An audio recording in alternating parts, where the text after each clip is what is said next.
Hello friends, welcome to my YouTube channel career space. আশা করি আপনারা সবাই ভালো আছেন। আজকে এই মুহূর্তে শিক্ষক নিয়োগ সংক্রান্ত বিষয়ে মুখ্যমন্ত্রী মমতা বন্দ্যোপাধ্যায় ফের মুখ খুললেন। বিস্তারিত সেই সম্পর্কে আলোচনা করব, তাই ভিডিওটি অবশ্যই শেষ পর্যন্ত দেখবেন। যারা চ্যানেলে নতুন তারা চ্যানেলটিকে সাবস্ক্রাইব করে পাশে থাকা বেল বাটনে প্রেস করে অল নোটিফিকেশানটিকে অন করে রাখবেন, কারণ এমন ধরনের লেটেস্ট আপডেট নিয়ে এই চ্যানেলে সবসময় ভিডিও আপলোড করা হয়ে থাকে। একতরফাভাবে 26,000 চাকরি বাতিল হলো। এসএসসি কাণ্ডে ফের সরব মুখ্যমন্ত্রী, জানালেন এই কথা। সদ্যই চাকরি হারা হয়েছেন বহু।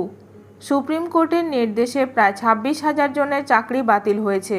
স্কুল সার্ভিস কমিশনের নিয়োগ দুর্নীতি কাণ্ডে এই বিপুল সংখ্যকের চাকরি বাতিল হয়েছে।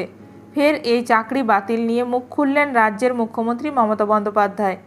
26,000 চাকরি বাতিল হলো একতরফা, এমনই মন্তব্য করলেন তিনি। নেতাজি ইন্ডোরের ওয়াকফ সমাবেশেও চাকরি বাতিল ইস্যুতে মুখ খুললেন মুখ্যমন্ত্রী মমতা বন্দ্যোপাধ্যায়। এসএসসির চাকরি বাতিল প্রসঙ্গে মুখ্যমন্ত্রী বলেন, 26,000 চাকরি বাতিল হলো একতরফা। অনেক সময় বিচারের বাণী নীরবে নিভৃতে কাঁদে। এদিন মুখ্যমন্ত্রী ফের দাবি করলেন, চাকরি বাতিলের নেপথ্যে বাম বিজেপির চক্রান্ত ও আদালতের এক পাক্ষিক মনোভাব। বললেন, ওরাই চাকরি খেয়েছে, আবার ওরাই কথা বলছে। এর আগে গত সোমবার নেতাজি ইন্ডোর স্টেডিয়ামে যোগ্য চাকরিহারাদের সঙ্গে কথা বলেন মুখ্যমন্ত্রী মমতা বন্দ্যোপাধ্যায়।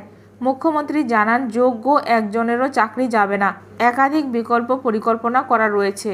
সকলকে নিয়মিত স্কুলে যাওয়ার কথা বলেছিলেন।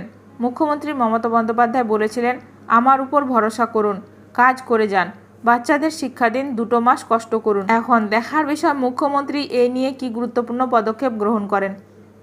ভিডিওটি ভালো লাগলে অবশ্যই লাইক করবেন। আজকের ভিডিওটি এখানেই শেষ করলাম। নতুন কোনো আপডেট নিয়ে দেখা হবে নেক্সট ভিডিওতে।